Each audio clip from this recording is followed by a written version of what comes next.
Not a bad writer. You think so? Mm-hmm. Good style, nice imagination. I think he's a very talented man. Well, thank you very much. Oh, it's nothing really. There's room B, room A. Wonder where room E is. How should I know? Are you going to the Waterbury lecture? No, I'm not. Let's find out where she's going. Oh. Excuse me. I'm sorry. Where's the Waterbury lecture, do you know? Aren't you Owen Waterbury? Yes, I am. How do you do? Follow me. Where are you taking us? Room E. Are you a student or a teacher? I'm a student. Oh, advanced or beginner? What do I look like? Well, You look very advanced to me. Oh, Mr. Waterbury, good evening. how do you do, Mr. Kilbride? You're right on time. We almost didn't get here. I was doing his laundry, and we had to wait for it to dry. His underwear is still wet. I brought a friend, Mr. Ronnie Hastings. Oh, how do you do, Mr. Hastings? Hey, let me get you a chair. No, never mind. I'll sit in the bleachers.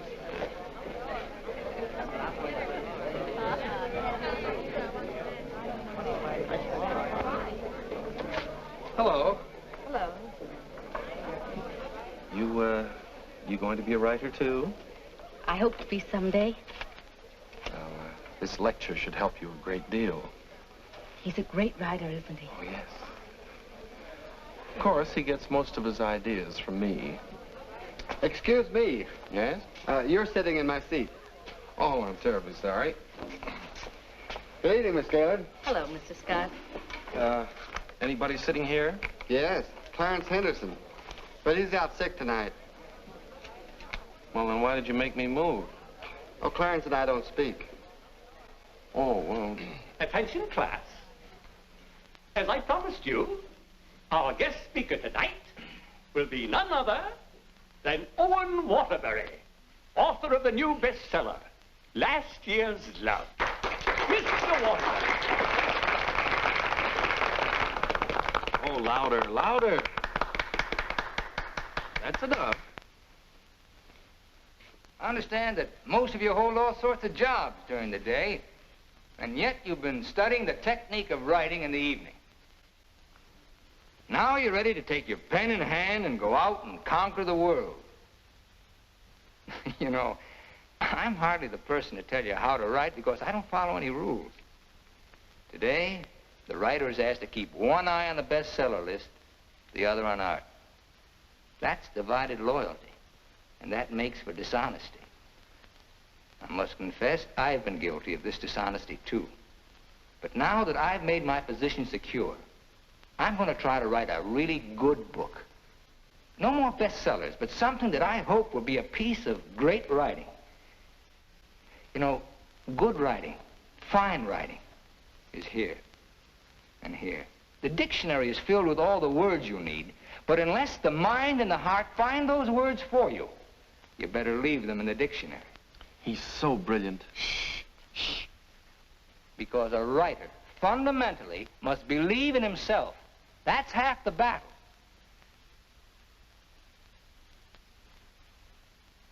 I'd like to interrupt my little talk for a moment to say that I'm going to be in a position to help somebody here in this class. beginning tomorrow, I'm going to need a secretary. I've already placed the request with the University Placement Bureau, and man or woman, whoever qualifies, will get the job. That's very nice of you, Mr. Waterbury.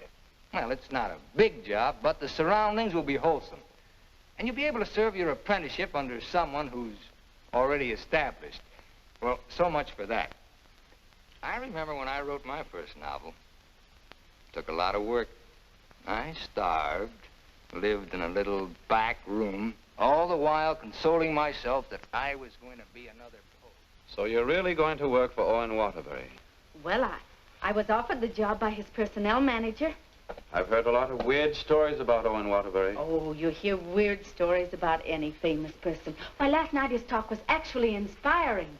Steve, do you realize you've been here 5 years? Well, isn't that a little too long for anyone with my ambition?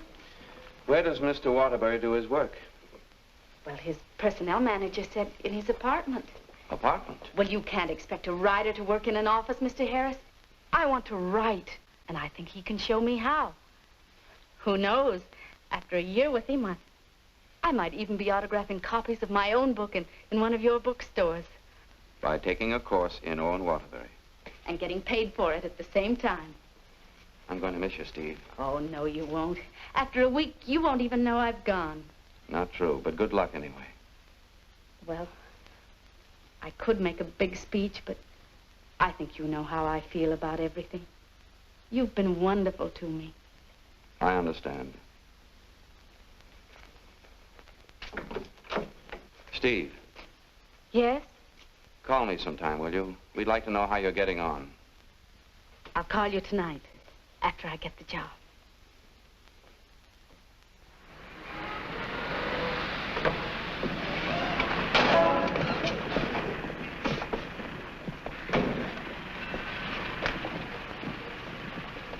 Why don't you watch while you're parking? Well, you can back up, can't you? You got to reverse. Never mind, Bill. Just save your energy for upstairs. Smart guy. Hand me the bag, Bill. Yes. I'll take it upstairs for you, man. Anything drives a cab these days.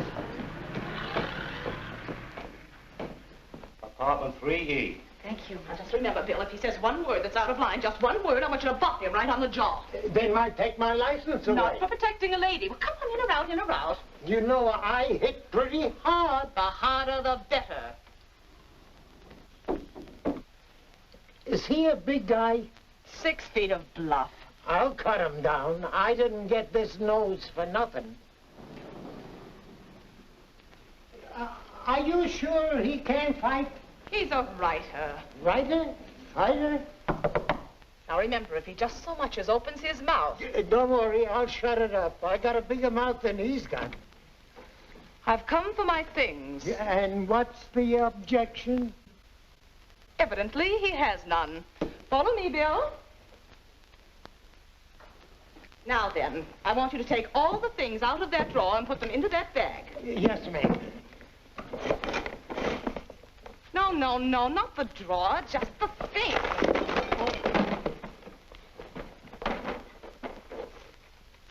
Oh, come in, come in. Come right in. That's right. That's Mr. Waterbury's former secretary. She quit this morning. Won't you sit down? This is my mink. And how? Mr. Waterbury gave that to her as a Christmas bonus. My typewriter. Well, that was sort of a New Year's bonus. My aujourd'hui. She brought her own aujourd'hui. My pot. She cooked once in a while. My bourbon. She drank a little. My cigarette box. She smoked, too. My lipstick. Shall we adjourn to the library? Your frankfurters. Goodbye, Mr. Waterbury. Good thing you didn't open your mouth. Thank you. Come along, Bill. Don't bother with your inferiors. And now, miss, what can I do for you? This is your new secretary. Oh, yes, you're from the Kilbride School. Yes, I am. Say, look at that. She knocked over a bottle of ink all over the carpet, and it's going to be hard to get out, too. Oh, would you try cleaning it up, please, Mary? Not me. The landlady says I'm not to clean up any more messes. Just do my regular work and get out of here. Excuse me. Would you like some help? Oh, thank you very much. Say, you're going to work out fine. Here, Ronnie. I'm an expert at this sort of thing. He sure is. He cleans up about 6 of them a month. I'll need a cloth and some rug shampoo. This is the stuff you've been using lately. Here, this is a woman's job. It was a woman who did it. It was an accident. You better not let the landlady see that. She'll add $100 for damages to your rent. That's more than last month. Oh, I got some on my dress. Oh, look, why don't you work on the rug and I'll work on your dress? Why don't you two work on the rug and I'll work on her dress? I'll work on my dress. I'll work on the kitchen. Do you like hot dogs? Occasionally, yes. Fine, we'll have them for lunch, and for dinner we'll have steak. Lunch? Dinner, what? I haven't even been interviewed yet. What's your name? Stephanie Gaylord. What do your friends call you? Steve. Oh, that settles it. I think she should be hired. How are you on shorthand? 120 words a minute. Do you do laundry? From my own, generally. Well, you're going to have to learn to do silk shirts, 120 a minute. I'll do the cooking. And eating. Do you live here, too? No, I live next door. But he hasn't been there since July. That's because I have no kitchen. Well, we share our kitchen on a cooperative basis. He cooks and he eats. You know, Owen and I went to school together. I was in kindergarten, and he was in the 8th grade. Then I went to high school, and he was still in kindergarten. And then I studied piano and became a character in every Waterbury book. And what were you in last year's Love? I was the chorus girl who studied piano and was very bitter about the world. Where'd you work before? Who, me? I was secretary to Charles Harris. He owns the Harris bookstores all over the country. And how is Mr. Waterbury's latest novel doing? Second only to the Bible. Oh, well, he won't like that. You married, Steve? No, I'm not. Please, Ronnie, I'm not interested in whether or not Miss Gaylord is married. Oh, no. My biscuits are burning. I've had married secretaries before, and, well, their husbands were a little troublesome. They were murder. His working hours are very peculiar.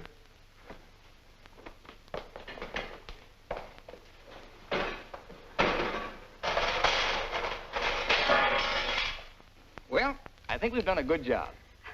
I had such a different impression of what this job would be like. Oh, today was an unusual day. But after this, there'll be no more distractions. I'll go. We're going to work in an atmosphere of dignity and culture.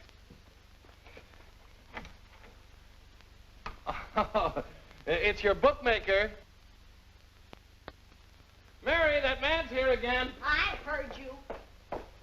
How much do I owe this time? $11. Don't you give me no more of your tips. That horse will come in next time out. Next time out, he'll be dragging a load of ice. Well, what do we owe you? $278 for Owen, and $1 for you. Excuse me.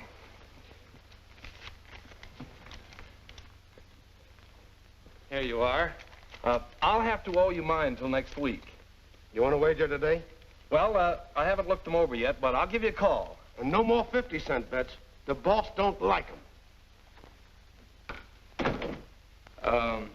Where was I? You were telling me that everything here was dignified and cultural. Oh, yes.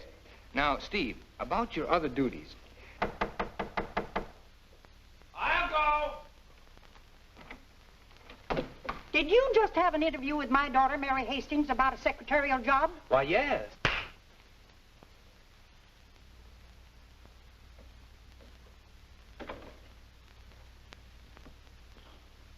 I have a message for you. Well, what's the message? Mr. Waterbury, I don't think I want this job. Well, why not? Well, when you spoke at class last evening, everything seemed so refreshing. And when I read your novels, they were filled with such quality and high purpose. And I'm afraid all that's spoiled now, so no harsh words, no hard feelings, just get somebody else. Well, if that's the way you feel, Miss Gaylord. Are you walking out on Owen Waterbury? Don't beg the girl to work for me, Ronnie. Just call the agency and get another girl. Now, you know you don't mean that. We both like this one. Are you going to let me out of here, or do I have to call the police? They're here already. I came for the rent. Mrs. Reeves, I just mailed you a check this morning. Oh, you always do that, knowing full well that I only live downstairs. Any damage this month? Oh, it's been a very, very uneventful month. Oh, the carpet again. Yes. Mercy! This fish belongs here. And this duck up here, you throw the whole room out of contour. Mrs. Reeves, if you'll excuse I heard me... some screaming just outside the door. New secretary? Well, yes. You being hired or fired? Miss Gaylord has just been engaged. Oh, too bad, Mr. Waterbury, because something moved in the apartment upstairs would just fill your every requirement. Well, unfortunately, Mrs. Reeves, the job has just been filled. Well, I want you to meet her anyway. Felicia! Coming, Mrs. Reeves.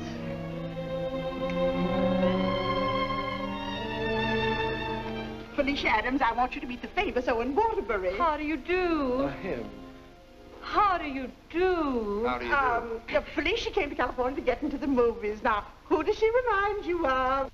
Oh, now, don't tell me. Let me guess. Zazu Pitts. Oh, of course not. Felicia, in addition to being a secretary, is a very good actress, aren't you, dear? Now, take off your coat and let them see.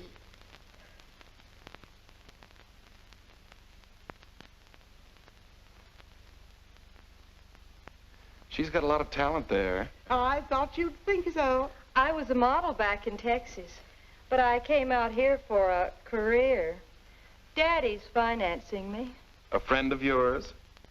No, my father. Perhaps Felicia could play the heroine in your next novel when it's made into a movie.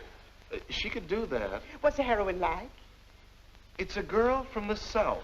Why, I'm from the South. How perfectly coincidental. She's trying to hook a rich man. She's insincere and a moron. Well, what's worrying you? Well, I'm not so worried about being insincere, but as for being a moron... Oh, now, don't worry about that. You could act like a moron, couldn't you, dear? I could try. Oh, I'm going to dramatic school. Maybe they can teach me to be a moron. If you studied hard enough, yes. It'd take a lot of work. Look, Mrs. Reeves, I haven't even started my novel yet, and it doesn't look as if I'm going to if I'm continually interrupted. Well, we'll leave and let you work. Oh, Ronnie, I'm having a party for 50 guests tonight, and I'm expecting you to entertain for us at 9. Is it informal, or shall I bathe? If you don't care to entertain at my parties, pay your rent. Well, I'm off to the horse show. You haven't got a chance.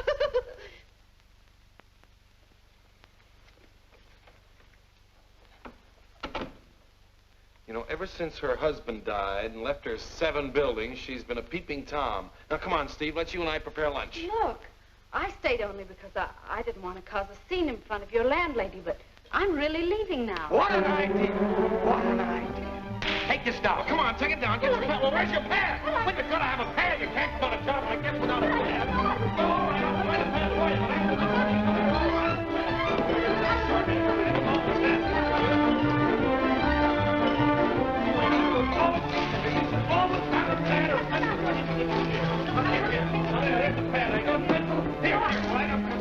get over there and look at the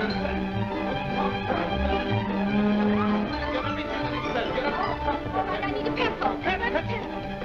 Wait, I've got a pencil. I've got a pencil. Call this notes on my new novel. That's all for now. Tomorrow morning at 10 o'clock.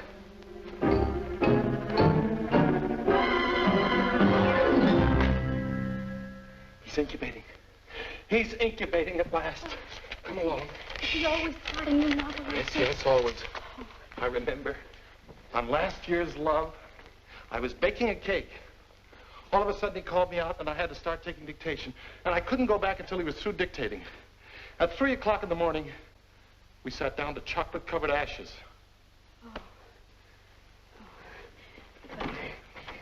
But I'll see you at 10 o'clock in the morning.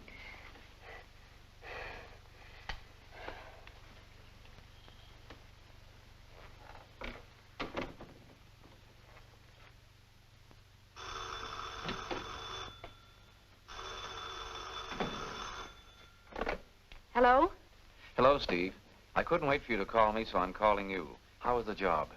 Well, I have to make an adjustment, you know. It's such an unusual kind of a job. I can imagine. He started his novel today. Oh? Interesting story?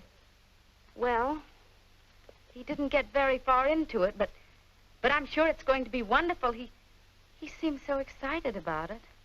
Look, Steve, let's have dinner one night this week. Well, I'll call you the first night I have free.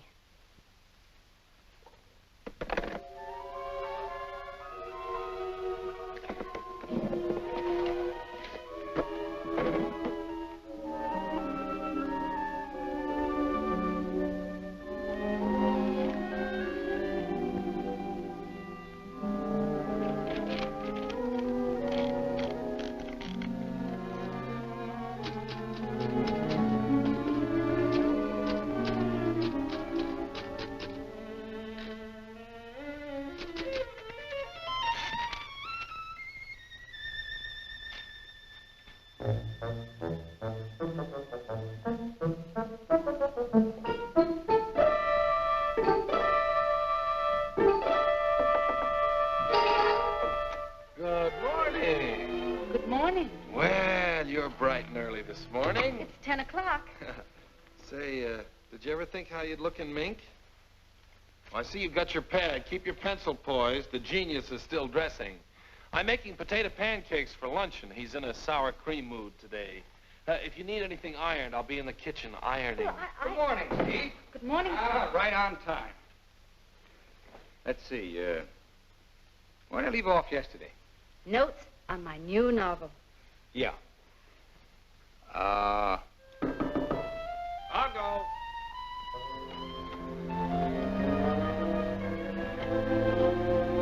Hello. Hello. Hello. Hello. Hello. Hello. Hello. Now, where did I leave off? Notes on my new novel. Oh, yes. Make that notes on my new novel by Owen Waterbury. That's good. Oh, that's real good. Don't you think that's good? Oh, I like that. Chapter 1, General Introduction of Characters. Chapter 2. Well, I'll do Chapter 2 tomorrow. Chapter a day? That's swell. You sure you're not tired? Miss Gaylord, you stay here and answer the telephone. I'm going to the beach for some salt air. Well, be sure you don't bring any home with you. Right, boy. Let's drive someplace nice, like Santa Barbara. Well, honey, anything you say.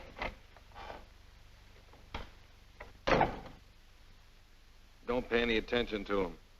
He's just trying to make you jealous. Jealous? Well, what makes you think I'm even interested in him? You know, for a secretary who's just been given the day off, you're awfully annoyed. Annoyed? Of course I'm annoyed. I just don't want to sit here doing nothing. I came here to work. I came here to do nothing, and now I'm working. Look, if you get paid for idleness, grab it, you fool. There goes another one.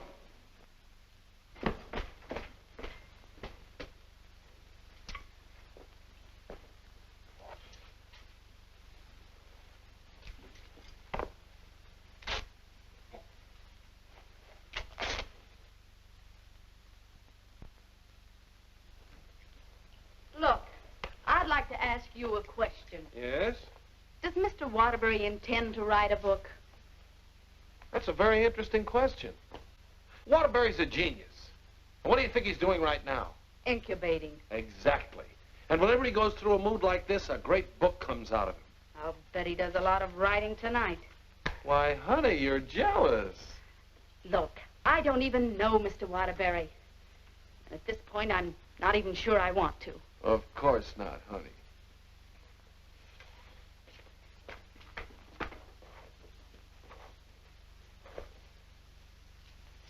Say, can you tell me what I'm doing wrong? Everything. Here, let me have it. How can you get so many wrinkles in it? Well, he's tried 16 laundries, but he still likes my work best. These are good shirts. We're good shirts. You know, I just thought of something. What? I must be going out of my mind. Why? Well, I went to night school for a whole year to learn to be a writer. And here I am doing a guy's laundry. Oh! It's not done yet.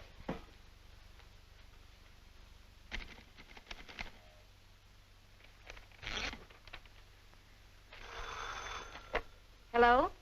Miss Gaylord, this is Owen Waterbury. I want you to be here tomorrow morning at 9 o'clock. I've finally gotten the idea. Thank you. You know, Owen, I like that idea. Yeah? I don't think there's a horse in there that can beat him. Never.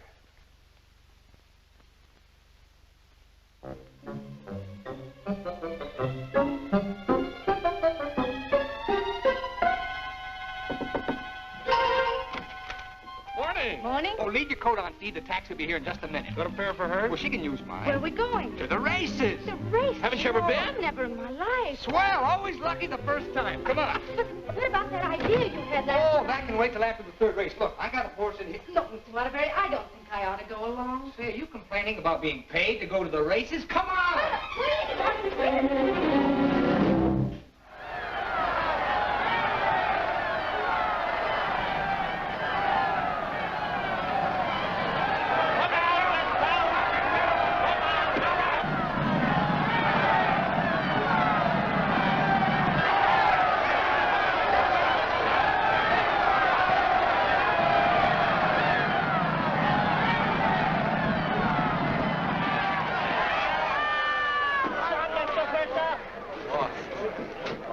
What happened?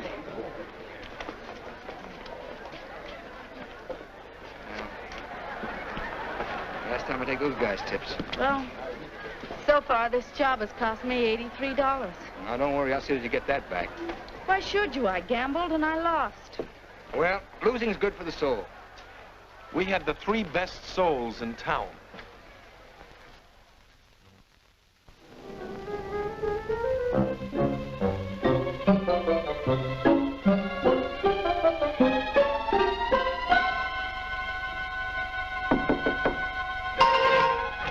Good morning. Morning. Well, leave your coat on, Steve. The plane leaves in 35 minutes. Plane? Where are you going? Las Vegas and get back your $83. Las Vegas? I can't go to Las Vegas with you. Well, are you objecting to being paid while working? Paid? I don't think I can afford to work for you much longer, Mr. Waterbury. Oh, Steve, it only takes an hour and a half to fly. Hey, catch the evening plane back, you're home in time for dinner. With tons of money. No, I won't. No, I just won't. No, please. Please put me down. I'm not going to.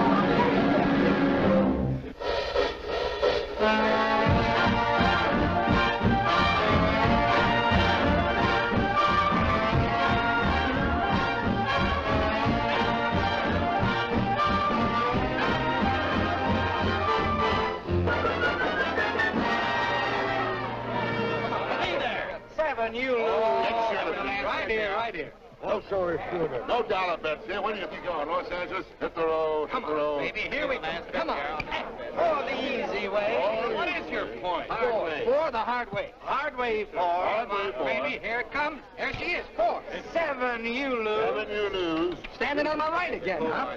When are we leaving, Mr. Waterbury? Leaving. I'm stuck 3,000. But you said we'd catch the midnight plane. There'll be another plane at 2, darling. Next shooter, please. Grab Go, the guys. next shooter. Go. Come on, let's go. I thought working for a writer was going to be so uplifting. Collapse, you lose. Collapse, you lose. See what you did? But I didn't do anything. She didn't mean it. What are you grinning about? I'm betting on crabs. Everything was going to be so intellectual. Collapse again. Go bad, lady. Are you doing that on purpose? Hey, what did I do? You're doing all right, honey. What's her point? Her point is crabs. Can't you make anything but craps? I was going to meet only literary people. Craps, Nick. You're my dream girl. Never saw that before. Don't make any more craps, understand? I'll tell him when he comes in. Keep your mind on the dice. Put this all on 7. I'll make this time for once. You know, I'm writing a novel too, Mr. Waterbury. It'll be a honey, a 2 and a 1. Correct! Get out of here. That's goodness. What's wrong? Keep your mind on the dice when you roll them. How dare you speak to me like that? Just for that, you roll your own dice. Correct! $50, Rich! Come on, bring it in. Over here. Come on, lad. Money. Miss Gaylord. Steve, where are you going? I'm going home, and I never want to see you again. You're a fraud, Mr. Waterbury, a cheap, egotistical fraud, and your whole existence is something I want no part of. I'm sorry I even met you because you've spoiled something for me. You've spoiled my impression of Owen Waterbury, the writer. Steve, look, you can't go home alone. I'll take you home. Steve, please sit down, will you? I want to talk to you, please. Steve, honestly, this gambling, it's an insidious thing. It changes a person. I'm really terribly sorry. Well, then why don't you put a stop to all of this and get down to work? I guess I'm afraid. Afraid of what? I'm afraid I'm not the great writer I started out to be. Instead, I'm just a commercial hack. Oh, no, you're not. Didn't you see how everyone at the university treated you with awe and respect? Why don't you write another love story? I'd be going backwards. Backwards? Stick to your last. You know the story of the clown who always wanted to play Hamlet? If you keep telling yourself you're a failure, you'll be one. If I try another love story, will you work for me? If you work, I'll work for you. Thank you. I'm poor again.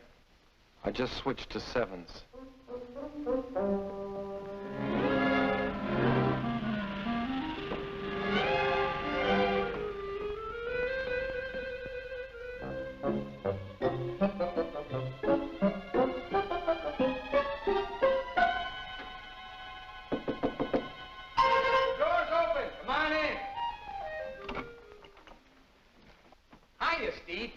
Keep your coat on. I'll tell you why. The taxi's going to be here in just 1 minute. What? Oh, don't worry. We're going to work, but let's do it at the beach house, huh? He's superstitious, honey. He starts all his novels at the beach house. But why the beach house? Did you like last year's Love? Very much. Well, most of last year's Love was done down there.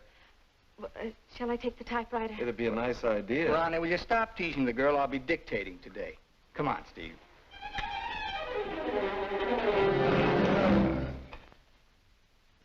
I'll dictate this in outline form, and then I'll polish it up later. Yes, Mr. Waterbury. This is the story of a successful novelist who began to die, morally and spiritually, until a girl came into his life. And then the whole world seemed changed. He'd seen her one night while delivering a lecture to a short story class. There were so many faces looming up in front of him, but he saw only one, hers. Wistful, delicate, exquisitely beautiful. Without her knowledge, he arranged to make her his secretary because in that fleeting moment, in that single instant, he knew he was desperately in love with her. One day, he asked her to go to his beach house and work there because he wanted very much to tell her the way he felt, but he lacked the courage. Mr. Waterbury, Miss Gaylord, when I'm working, I don't like to be disturbed. Sorry. Where was I? He wanted very much to tell her how he felt, but he lacked the courage. Oh, yes. Now here she was, seated before him, tender and fragile as a poem. He had looked around a corner, and there she was. Oh. What's the matter? Oh, I broke my pencil. Here you are. Let's continue. He was tempted to take her up in his arms and sweep her to the summit, but he didn't dare. He knew very little about her, yet there was nothing else he needed to know. As he strode up and down the room dictating, he looked toward her polka dot necktie. What's the matter with you? Nothing. Oh. Where was I? Polka dot necktie. Oh, polka dot He was impressed by the loveliness of her hair, her soft blue eyes, her delicate mouth. A breathing, living thing that made him exalted and inspired. He wanted to take her in his arms and smother her with kisses and drown himself in the beauty of her soul, but he was a coward. How do you like it? It has possibilities. Suddenly he threw caution to the winds. Leaned over and kissed her. She melted in his arms and offered no resistance. Wordlessly, they held one another in silent embrace.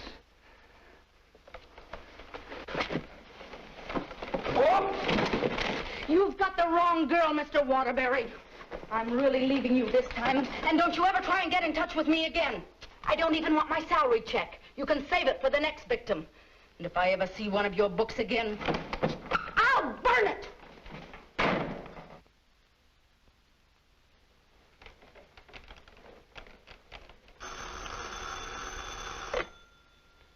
Hello. Well, hello, son. I just thought I'd call you and let you know I made dinner for the three of us. And ask Steve if she likes popovers. Steve's just quit. Yeah. I'm dictating a harmless little scene. Suddenly she takes offense, slams me on the couch with a hammerlock, and walks out. Is she insane? Well, I'll call the agency and get them to send over another girl. I better get one who likes broiled chicken, because that's what we have for dinner. Don't call anybody. I'm not going to go to work for a long time.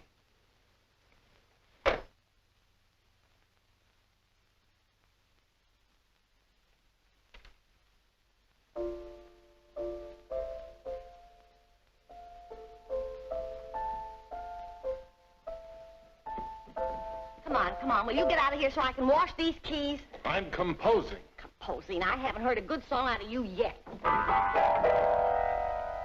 That's it. Give me that again. Thank you very much. What are you calling that thing? I got a cold in my nose. Come on, sing it. Oh, Mr. Ronnie, Oh, don't be silly. I just want to hear the quality. Sniff, sniff, here's a handkerchief.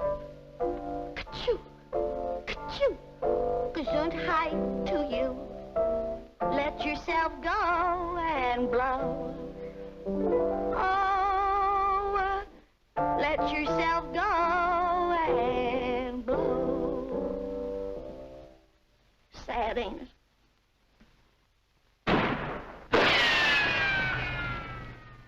I have to have some water.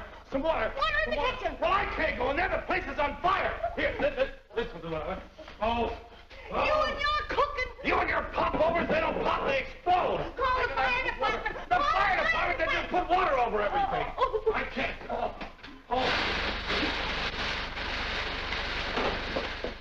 I'm going to tell the landlady on you. Oh, I'm going to tell the landlady on you. Well, I'm not going to clean up this mess. All right, just for that, you won't get a piece of pie. What's in that garbage can? Pie? 30 misses out of 31 tries.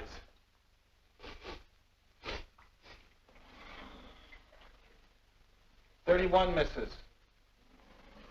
Well, at least the roast chicken's safe. What's that? Roast chicken? How can you pour roast chicken? Well, I had to roast it in the pressure cooker. It melted a little. Oh, he'll have his dinner out tonight. Well, so am I. You don't think I'm going to eat this horrible mess, do you?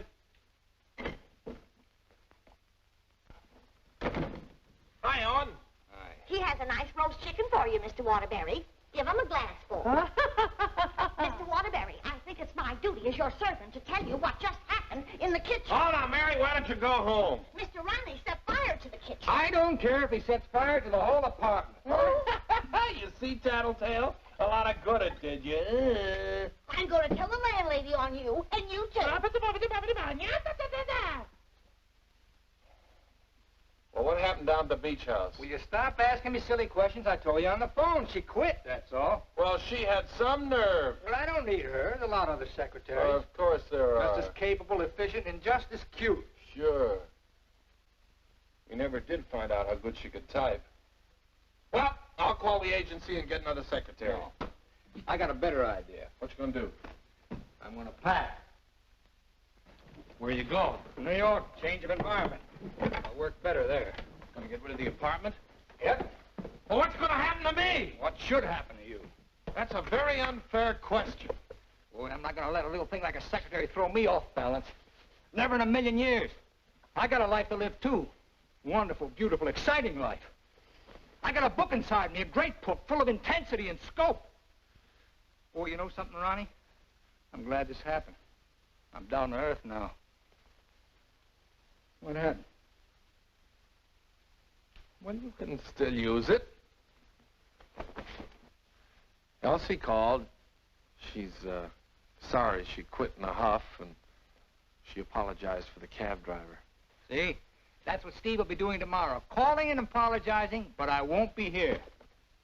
Say, what am I running away for anyway? I'm not afraid of her. That's what I like to hear. That's the real Owen Waterbury. Listen, call Elsie. We'll take her out to dinner. We'll take them all out to dinner, a different one each night. I'll go and change my apron and be right back.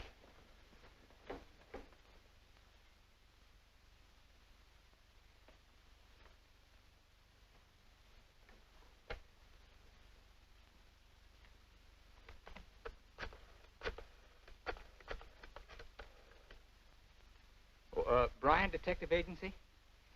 This is Owen Waterbury. Yeah. Look, I want you to shadow a girl for me. Stephanie Gaylord. Now, let's all try to have a good time tonight, okay? I'm willing. Are you, Ronnie? I'm willing. Good evening, Mr. Waterbury. Hello, Francois. Here, why here? I like it here. You've always hated the Ridgely room. He's joking. I'm not joking. You've always hated it, hasn't he, Elsie? I thought so. I've always hated it. Mr. Waterbury, there's a gentleman here to see you. Gentlemen? Oh, yes. Ronnie, will you take Elsie to a table, and I'll join you in just a minute, huh? All right, but don't leave us. Don't stick Elsie with the check again. Antonio, table 3. Table 3. Where is he? Alcove 2. Oh. Good evening. Is that the gentleman? Yes, sir. Hello.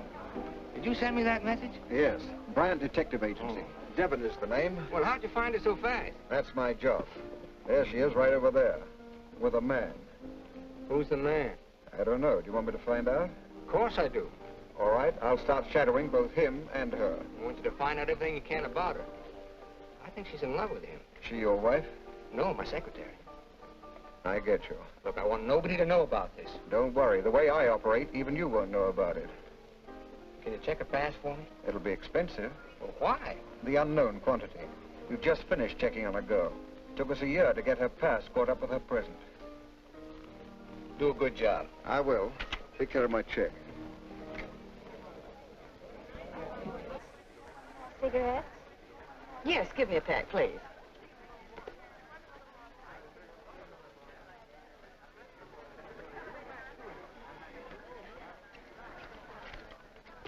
Thank you.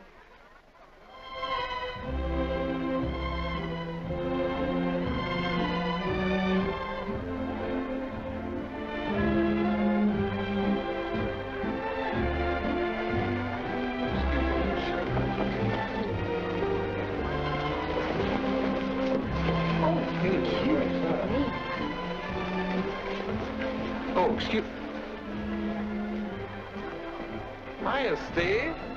Hello, Ronnie. Don't talk to her. I'm mad at her. Oh, I forgot. Good evening. Good evening. You know him?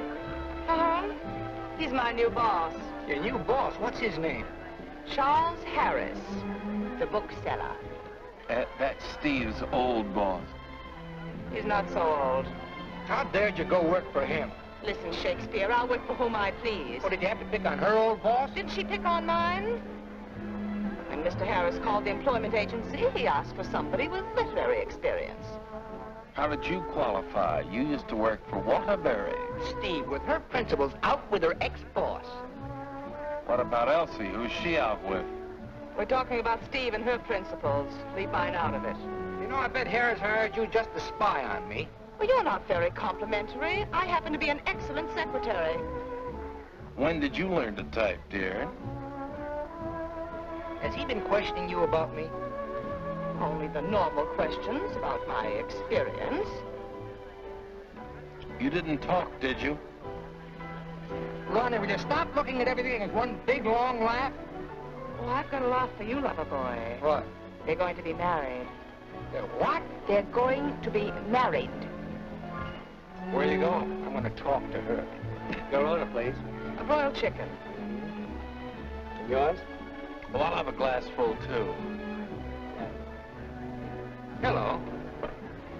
Good evening. Mr. Harris, Mr. Waterbury. Well, congratulations. I just heard the good news. What good news? How about you marrying Stephanie?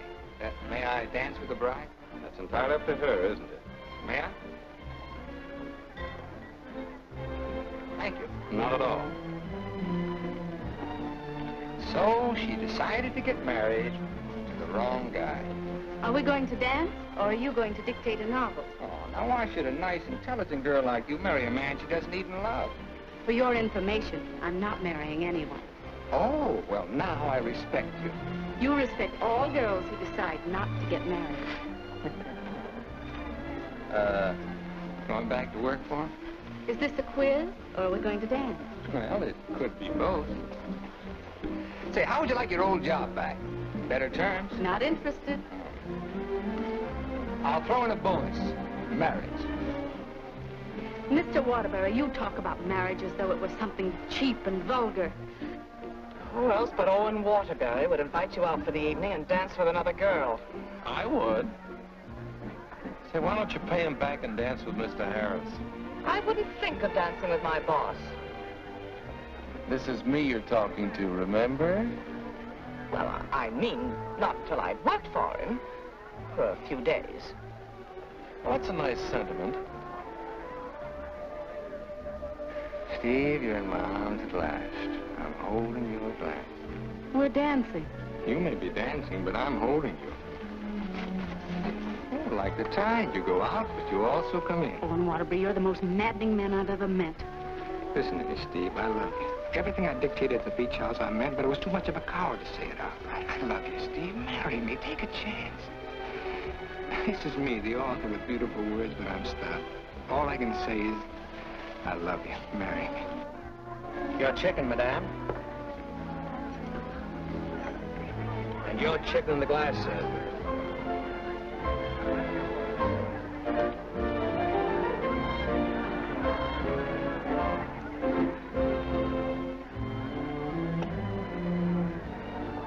Harris looks lonely.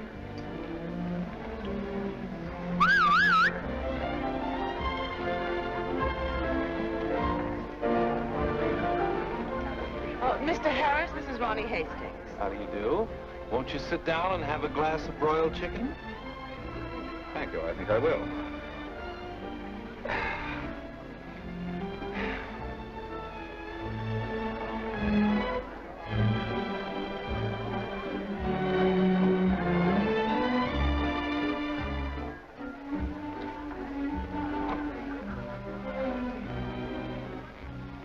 Ever heard the story of the unholy three?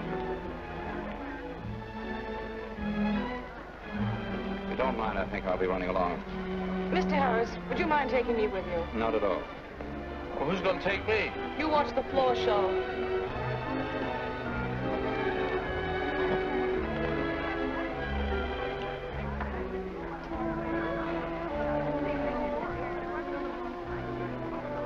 Want to dance? I love it.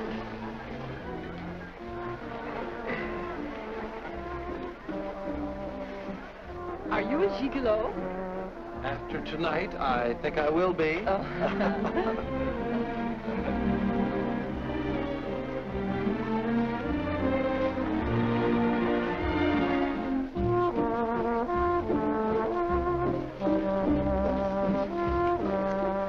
Isn't life strange? When one gets up in the morning, one never knows what one will be doing in the evening, does one? Oh, dear.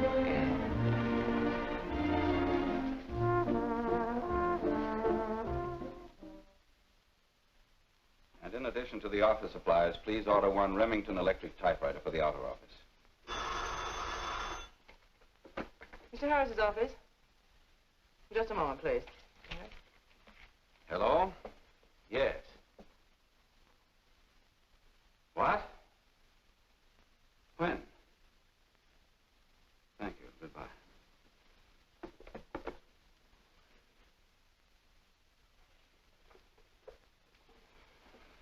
What's the matter? Is anything wrong? Owen Waterbury just married Steve. He didn't. Oh, yes, he did. I never thought she'd marry him. I never thought he'd get married. Well, here we are, honey. Welcome to Honeymoon Manor.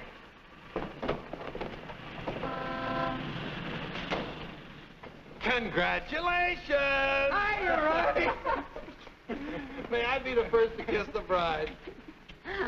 Or am I the first? I'm not a very wide-awake bride. Honey, let's get some sleep, and then we'll go over to the beach house, huh? How long you been driving? 24 hours. Las Vegas and back. Oh. Hey, whose bags are these? Oh, those are Felicia's. As soon as I told her the news, she decided to move out. It's a good idea.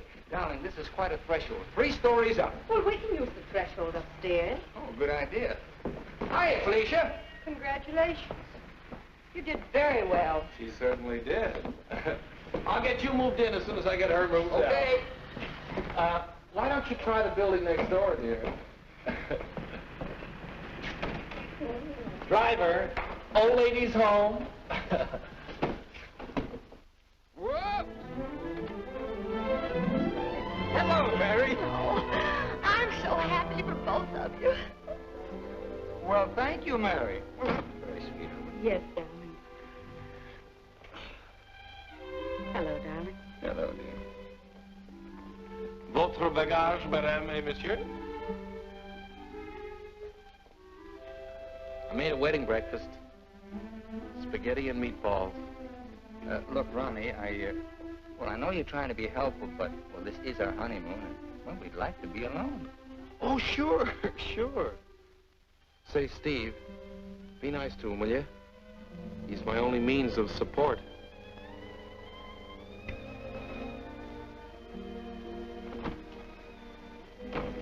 Darling, are you glad you married me? Oh, what a question to ask me now. Well, it was on the spur of the moment, and you do change your mind so.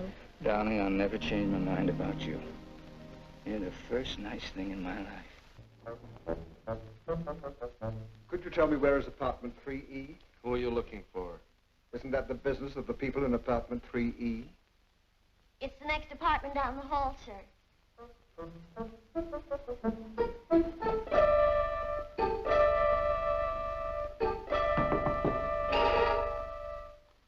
I beg your pardon?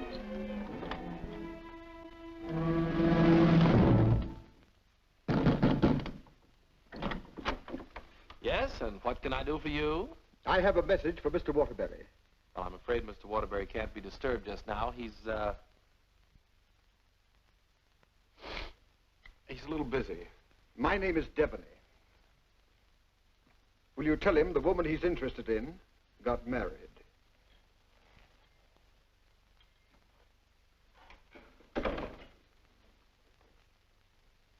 Hey, Owen! You got a minute? Ronnie, what is it now? There's a fellow was outside, said his name was Debney. He had a message for you. I don't know any Devneys. He said the party you were interested in got married. Well, congratulations. So did I.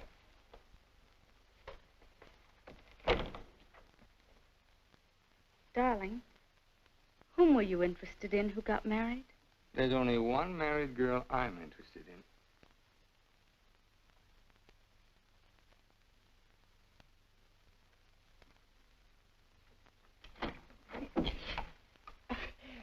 You tell Mr. Waterbury I want to see him right away, and I mean immediately. Owen! Horrible Hannah's here. We call you that affectionately, dear. Now what is it? Oh, excuse me. I didn't know your secretary was working late. They're married. Married? Well, as his wife, she might as well be in on this. Just what can I do for you, Mrs. Reeves? I've come for the rent. But I paid you the rent on the first, Mrs. Reeves. I've had to make a new rule, Mr. Waterbury. I don't take bad checks When'd you make that rule? since you moved in. Darling, do you happen to have $485 in the bank? I think so. Well, could you write me out a check till I get this thing straightened out? I can't understand how my account got so low. That's $6,000 for the crap game? Oh, yes. And the $2 for the marriage license? One has to live. Thank you, dear. Thank you, Mrs. Waterbury. I never thought I'd ever call anybody Mrs. Waterbury. Well, I'll just walk you down the hall. Oh, thank you, Ronnie. Is this any good? She's loaded. Well, I suppose an explanation is in order. You don't owe me an explanation. Oh, but darling, I want to explain. Oh, excuse me.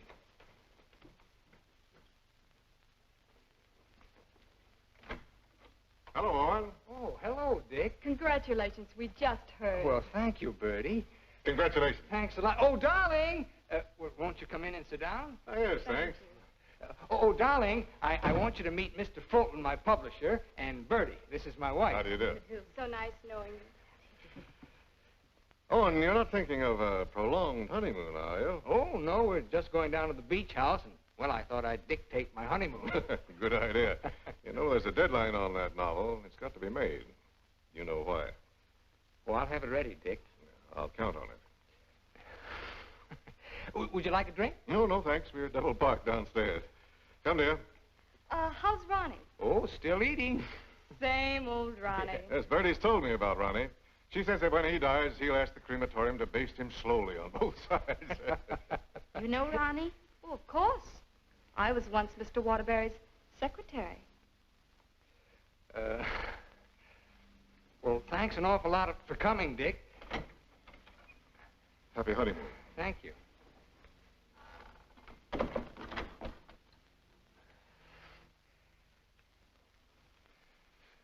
Darling, why did Mr. Fulton look at you so accusingly?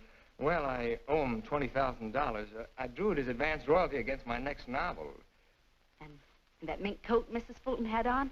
Is that one you gave her? Oh, Bertie meant nothing to me. I'd written a bestseller, and I was throwing money around like water. You can always take it back and give it to Mr. Fulton as part payment. Oh, darling, I'll get you 100 mink coats. Darling, I don't think I can afford 100 mink coats. After all, paying your rent will keep me broke. Honey, did you marry me for my money? No, but I'm beginning to think you married me for mine. Look, darling, let's get out of here. We're never going to be alone here. Honey, I know a perfect little mountain cabin away from publishers and landladies. And secretaries? Well, except you. And I'm going to work. I promise you. I promise you.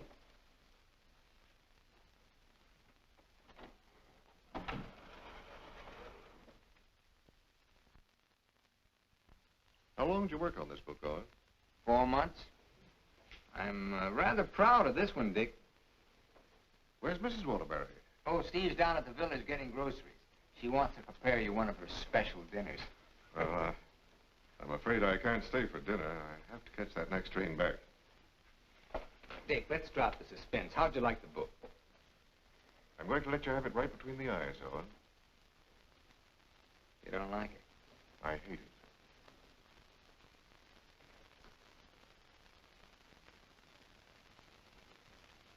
It's just about the worst piece of drivel I ever read. Why, if I were to publish this, Owen, it would ruin you. Fortunately, I found another book to use in its place. What's the matter with me, Dick? Am I through? Of course not. Every top-flight novelist has a bad book in him. But how am I going to pay you back your money? Well, don't worry about that. I'm sorry, Owen. Darling, I got some of that wonderful venison. Why, hello, Mr. Fulton. It's so nice seeing you again. Miss Waterbury. Do you like venison? Well, I'm afraid I can't stay. Oh, why not? I've got some very important business in town. Well, I'm very sorry. I was going to fix you one of my special dishes. Oh, I'm sorry. Well, some other time. Goodbye, Mrs. Waterbury. Goodbye, Mr. Fulton. Goodbye, Owen. Goodbye, Dick. He doesn't like it. No? Do you think he's right? He's always been right. Until he married Bertie. Oh, what's that got to do with it? Well, maybe he's changed. Ever think of that? Maybe he sees you through different eyes. Oh, you talk like a fool. Owen, let's face it. Your book is now being published by a man who sees his wife in your arms on every page. He thinks that girl in there is Birdie in you. You're a child. Birdie meant nothing to me. He doesn't realize that. And he's still a human being, even if he is a publisher. And he's a man. Let's get away from here tonight. Tonight? Owen, you blame me, don't you? Oh, not really, Steve.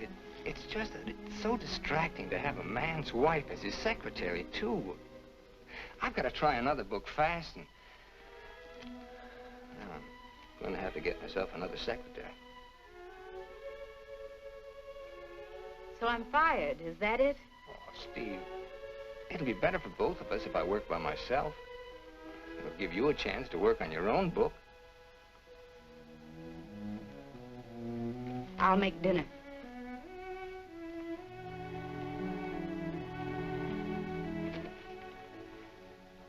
Owen, I finished my book. Oh, you did? Well, I'd like to read it. It's been on your dressing room table for 2 weeks. Oh. Well, I'll read it on the train. Don't bother. Oh, you're hurt. No, I'm not. You call and get tickets for the train and send Ronnie a wire to get you a new secretary.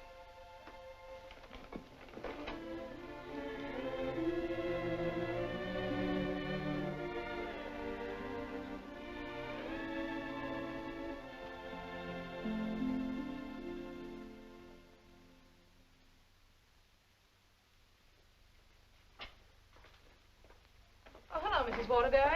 Hello, Elsie. Mr. Harris told me you phoned in from the station. Did you have a nice honeymoon? Very nice, thank you. It must be lovely up at the cabin this time of the year. Yes, it is. A Waterbury original? His last. Steve. Hello, Charles. Sit down, won't you? Thank you. Oh, you're looking fine, fine. Well, 4 months of the outdoor life. None the worse for it. Charles, I want you to do me a favor. This is Owen's latest book. Fulton doesn't like it. I want you to read it and let me know what you think about it. I'll try to be as objective as possible. You will be, I know. And I have another manuscript for you. Mine. You finished it? Yes, it was a long uphill pull. Oh, I've changed the title so many times, but I finally decided to call it Dawn's Yearning. What does Owen think of it? Owen hasn't read it yet. Oh? He hasn't had time. He's been busy writing. He couldn't concentrate on it. I'll be glad to read both of them. Thank you, Charles. Goodbye, Steve. Goodbye, Charles.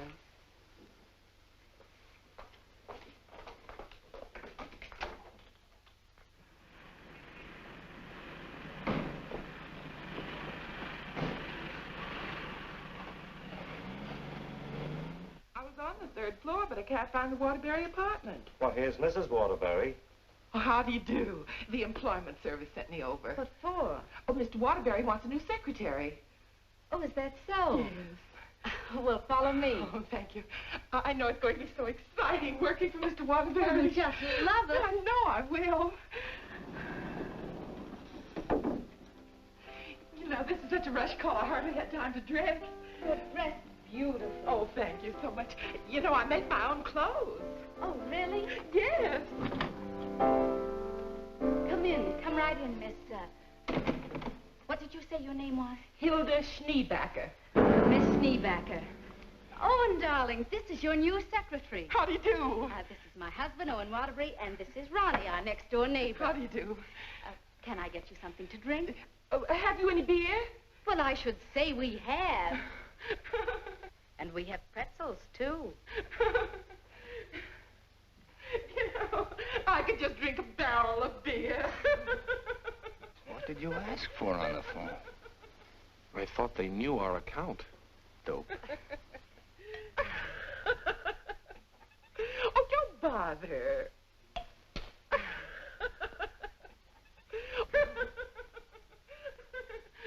Why don't you bring your beer over here where we can be more comfortable. Oh, do you do laundry, Miss Schneebacher? Just shirts and socks. I don't like to do sheets. Well, sit down, please. How are you on handicapping the horses, Miss Schneebacher? Oh, yesterday I picked 2 winners. Played them both right on the schnozola. Oh, and I think she's enchanting. What size coat do you wear? Do you have to wear a coat on the job? Oh, Mr. Waterbury likes to give all his employees mink coats for Christmas. Oh, I wish I'd known that. I could have saved a skunk's life. I wonder who she means. I'm gonna love this job. You're all so nuts.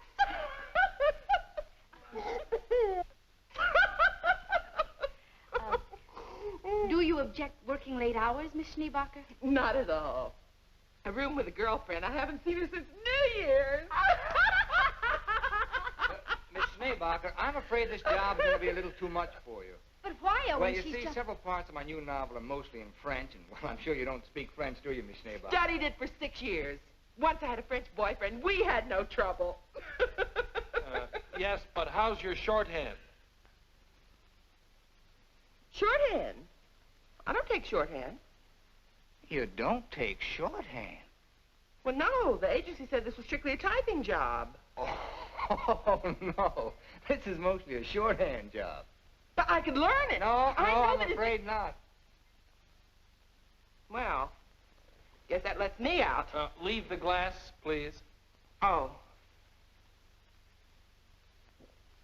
Thanks for the beer.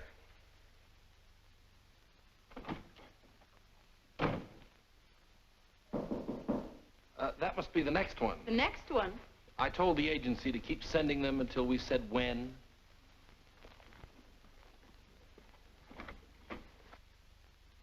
How do you do? Is this apartment 3E? Yes, it is. Does a Mr. Owen Waterbury live here? Yes, he does. I'm Owen Waterbury. Oh, Mr. Waterbury, the agency sent me. Dawn O'Malley. That's right. Won't you come in, Miss O'Malley? Thank you. Won't you sit down, Miss O'Malley? Thank you. Oh, this is my wife. How do you do? How do you do? You take shorthand, of course. Yes, 120 words a minute. Oh. Do you speak French, Miss O'Malley? Mon mère, elle était française. Et mon père aussi. Vous avez raison, elle est pas pour le travail. Dites-moi, Mademoiselle O'Malley. Are you married by any chance? Yes, I am. But the divorce comes final next week. I see. When would you like me to begin? You have begun. Oh, thank you. Steve, shall we prepare lunch and leave them alone? I think they'd like to get to work. All right.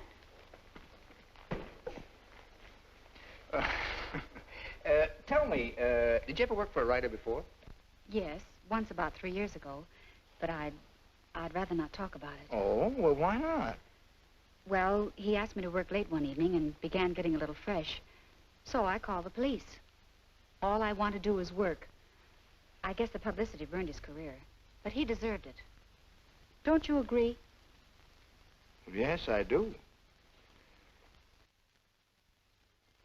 How about lunch, Miss O'Malley? Oh, I've already eaten, thank you. And you, darling?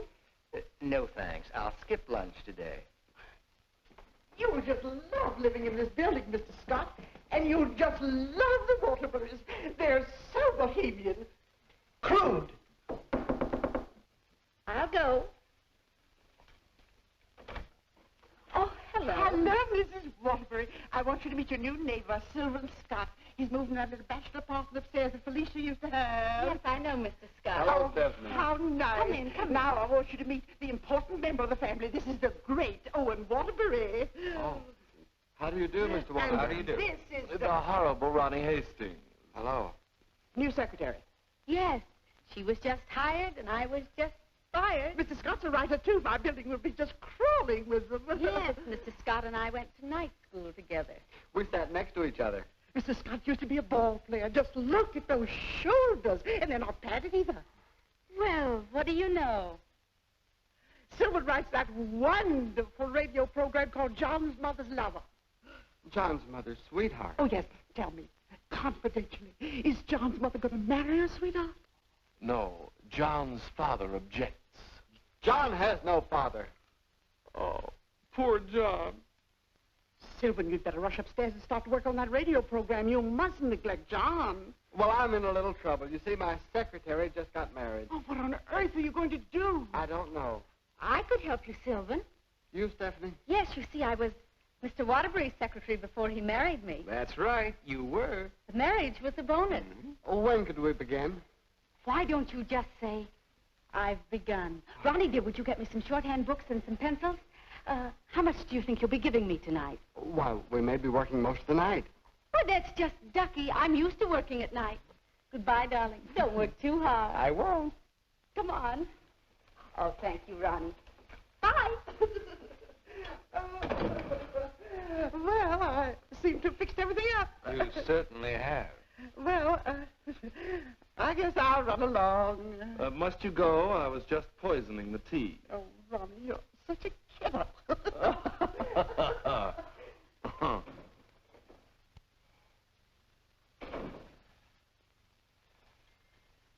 You know, you're going to really like it here, honey child.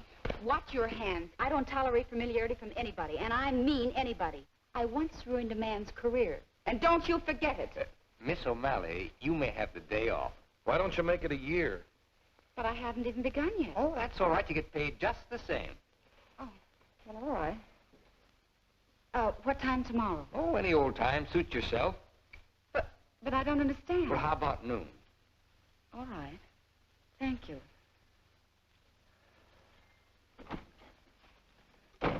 Well, you were saying something about poison tea? I mixed it. I get firsties. Now, where was I? Sound of footsteps. 3 people. Thank you. Sound of footsteps. 3 people. Door bang. Door crash. Door slam. 2 shots. 3 screams. Siren. How does it sound? Swell. It's bedlam. John, I'm in love with your mother. And tomorrow, I expect to be your father. John's going to be a father, and I'm the first to know. Now I don't have to listen tomorrow. But, Father, I'm older than you are. John's older than his father?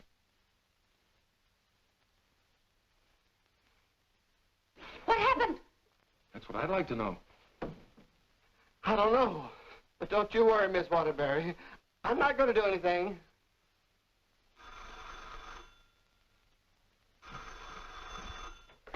Hello.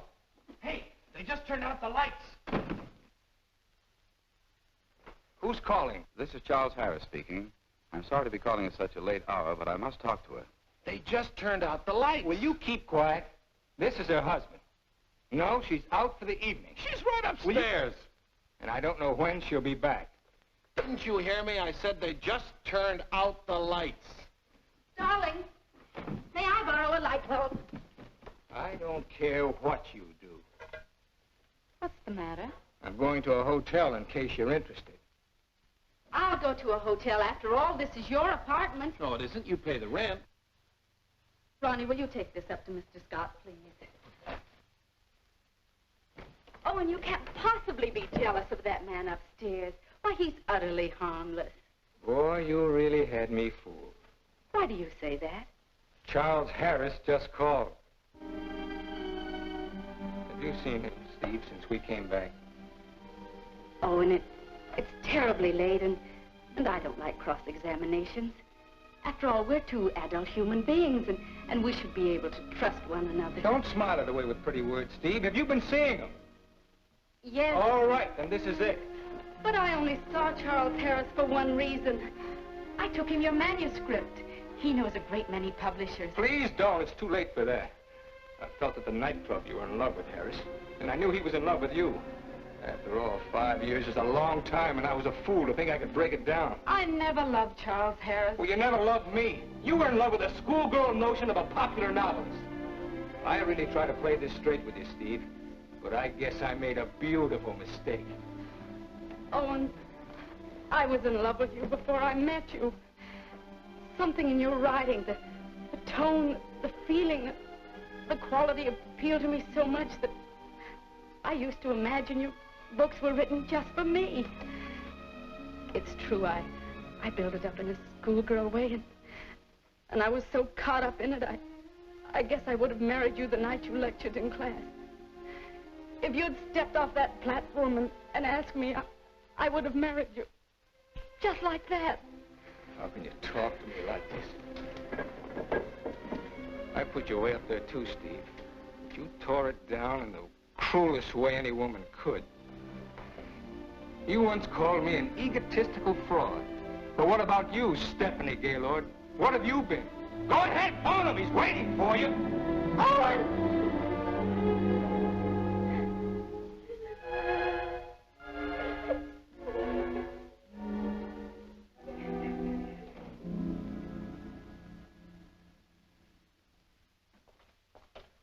Good morning, Mrs. Waterbury.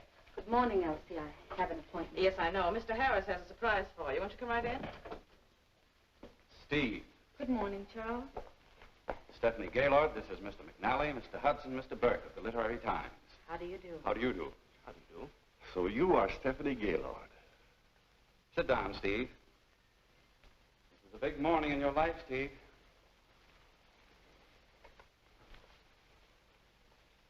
Mr. McNally is head of the publishing house in New York. He flew down this morning. That's why I called you so late last night. We've read your book, Miss Gaylord. How long have you worked on it? About 5 years. I'm recommending it for the McNally-Winslow Award for first novel by an unknown. I didn't know you were going to show my manuscript to anyone. I couldn't do anything else after reading it. But don't you see what this will do to Owen? What has Owen got to do with it? Well, Owen's the big guy in my family, and his novel's just been turned down. And if this happens on top of that, it would just about destroy him. He has to have a sense of importance. He's lost all faith in himself. You mean your husband would feel a sense of competition with you? You don't understand, Mr. McNally. Owen's in trouble. And as his wife, I have to help him climb out of it. Steve, I thought you wanted to write more than anything else in the world. I thought so, too, before I married Owen. What about Owen's manuscript? Did you read it? Yes, it isn't bad. It's good. But it doesn't have what this has. This has greatness.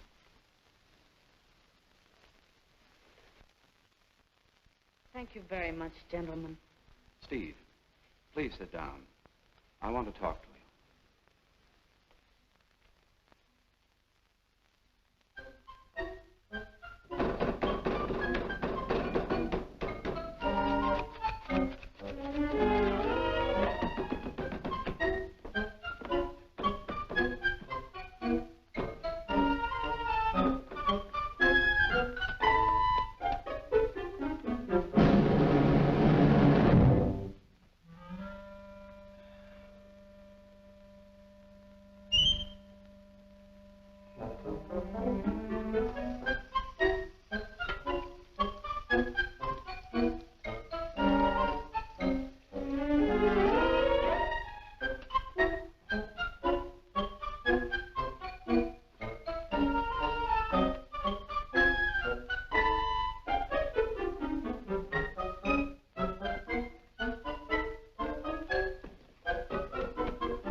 Again?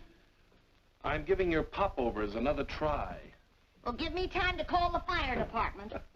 No, Miss O'Malley. That's not the line I gave you. I'm sorry, Mrs. Scott. All right.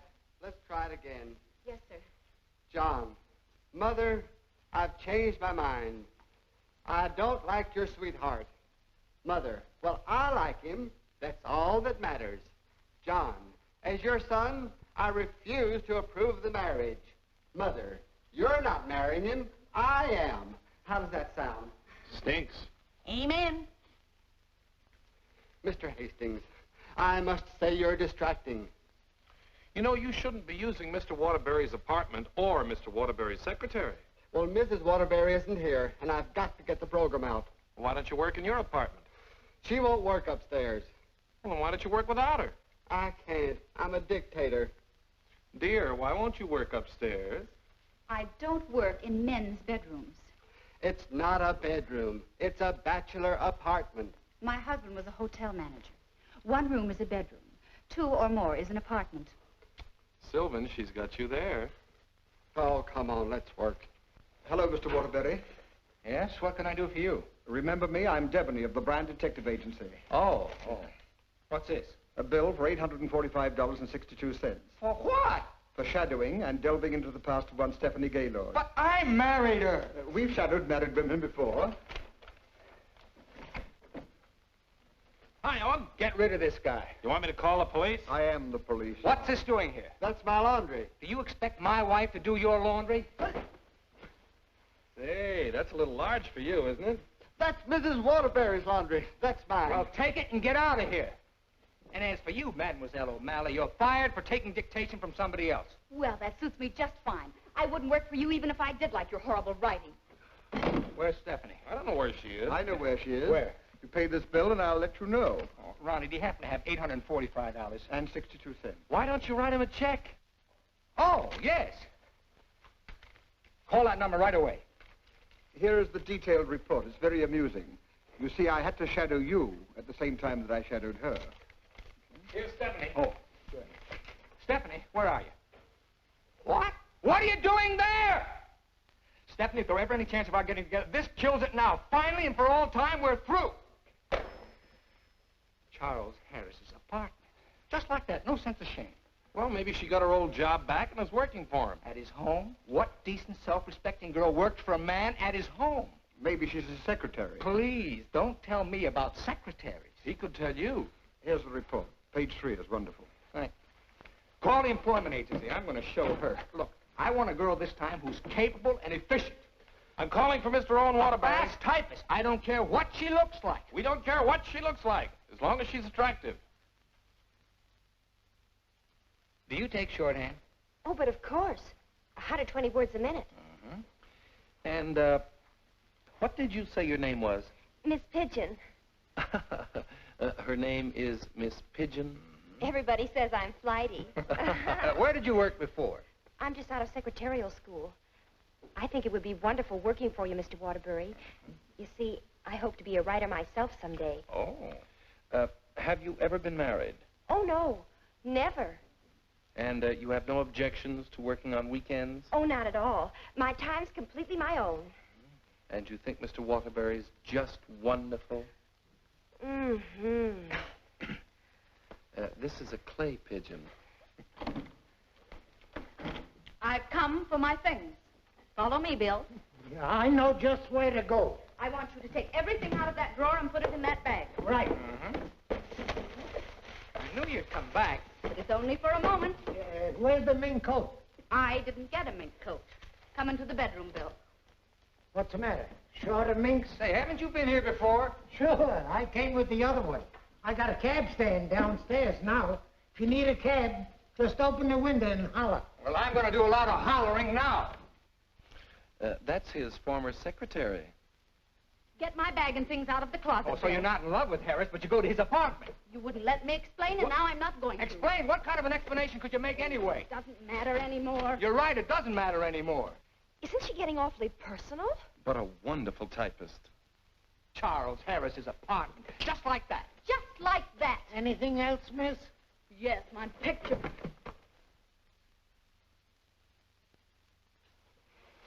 If I were a man, If you were a man, I'd ask you to step outside.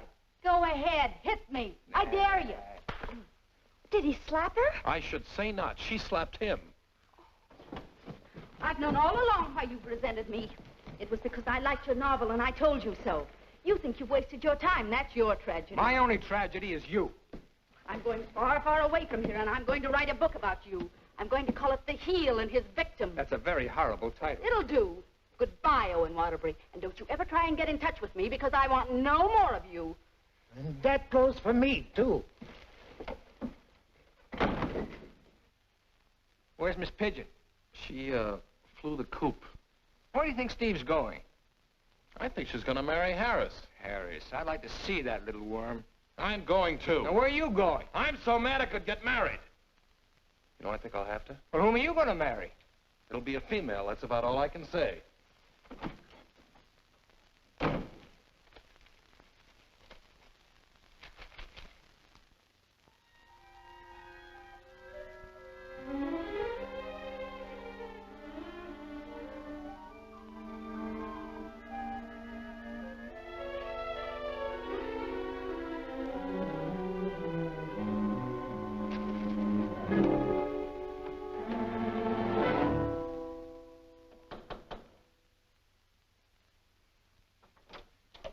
I'd like to see Mr. Harris. Your name? Owen Waterbury.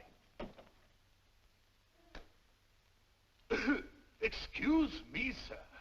And excuse me, I didn't mean to disturb you and my secretary. Your former secretary. Oh, I didn't know you were in the middle of dictation. Your sarcasm is quite uncalled for. Of course, I don't have to tell you what I think of a man who behaves this way with a secretary. You keep out of this, Elsie. Look, Charles and I are going to be married. Congratulations. What? Just where does that leave my wife? How do you suppose she's going to feel about this? She's in love with you, you know. You never deserved as fine a girl as Stephanie anyway. You know, Harris, I've always wanted to tell you that I really think you're a crude person. Your motives are very obvious. You've given me a lot of grief ever since I married Stephanie, and I came up here to tan your hide. So put up your hands and defend yourself like a man. Oh, you can't nobody's hide. Oh, listen to me, you fool. Why do you think Stephanie came up here in the first place? Because she wrote a novel and Harris wanted to have it published. But she didn't want that. She was afraid it would hurt your vanity and wreck your marriage. She wanted him to help you instead. Oh, look, I've read your last book, the one Fulton turned down. It's grand, it's exciting, it's wonderful. Fulton's wrong. He's just jealous because of Bertie, and it's all your own fault, Mr. Great Guy. You know, someday Stephanie's going to be a better writer than you are. That's my opinion, and you've always valued it. Here, Stephanie's novel. Read that and really get jealous. You know, you're not going to get her back. She's gone away, and it serves you right. I hope I kicked a little sense into you, but I doubt it. Goodbye, Mr. Waterbury.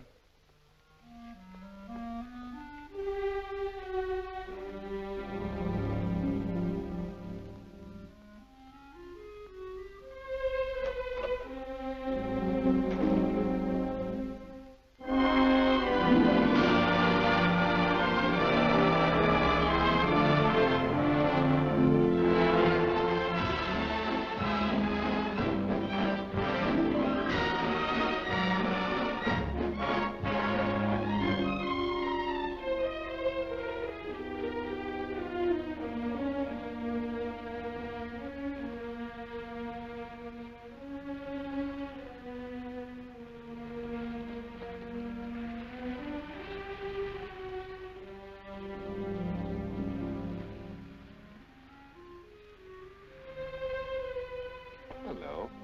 Owen Waterbury? Yes? I've got to serve you with these papers. What for? Suit for divorce from Mrs. Waterbury. Thanks.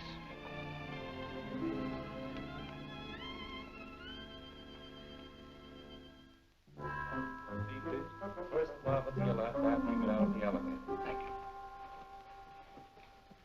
you. Oh, mine's 3. What's yours, please? 4C. Isn't that Sylvan Scott's apartment? Oh, is it? I didn't know who lived there, but I'm his new secretary. I see.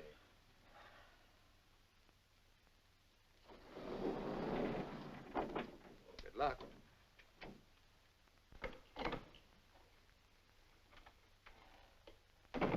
Hello, Mr. Waterbury. Hello, Mary.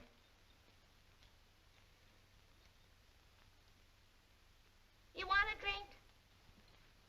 Well, I guess so. Mary, did you see Ronnie around? Well, I haven't seen Mr. Ronnie in about 3 days. But I heard tell he got married. Married? Gee, that's funny. He didn't even invite me to the wedding ceremony. Me neither. Well, Ronnie gets married. I'm getting a divorce. Did you know that, Mary? Mrs. Waterbury's divorcing me. I sure was sorry to hear that, Mr. Waterbury.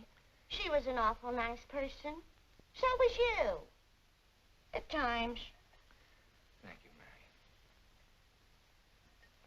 Mary. Well, I see Scott's hiring a new male secretary. Oh, Mr. Scott doesn't live in this building anymore. He moved out yesterday. Oh. Well, who moved in up there? Mrs. Waterbury. Steve? Yes, she's a big writer now. Well, of all the nerve, I'll fix her. She can't do this to me.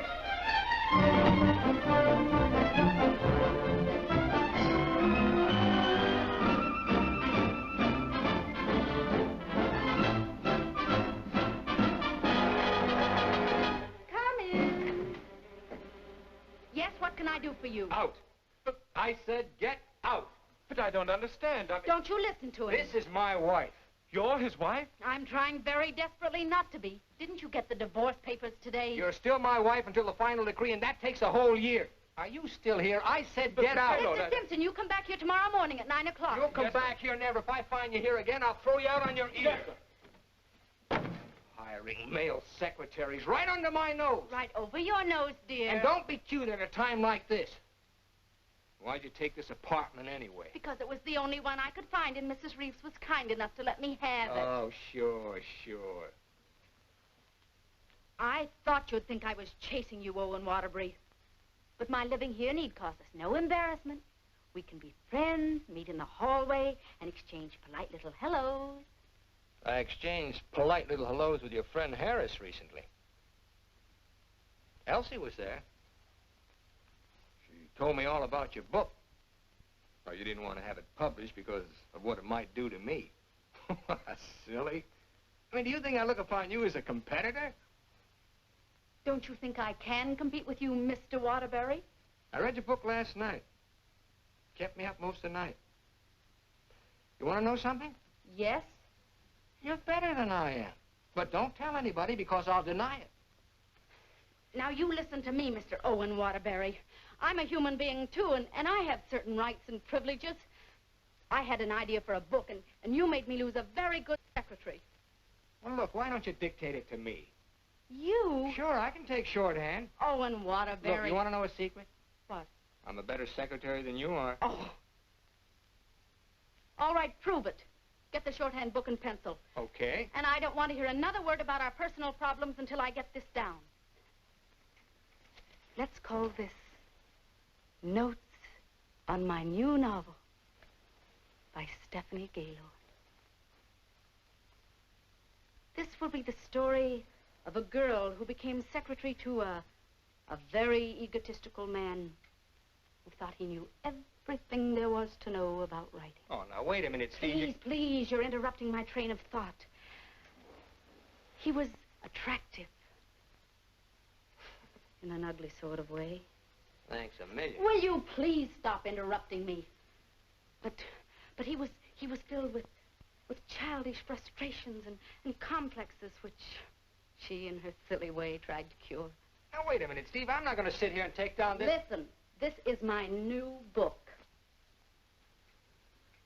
Until she suddenly discovered he didn't need a wife. He needed a psychiatrist. A psychiatrist? That does it. Now I'm insane, am I? Okay. But if you publish that book, I'll sue you. You just go ahead and sue me if you think I'm afraid. Hello. You know, this book sounds very interesting, but there's one thing I've got to know. Did she love him? Well, of course she loved him. She loved him deeply, devotedly, desperately. Then why didn't you say so? I've come for the rent. Ronnie is your new landlord. Oh, no, that vase belongs up there. And this belongs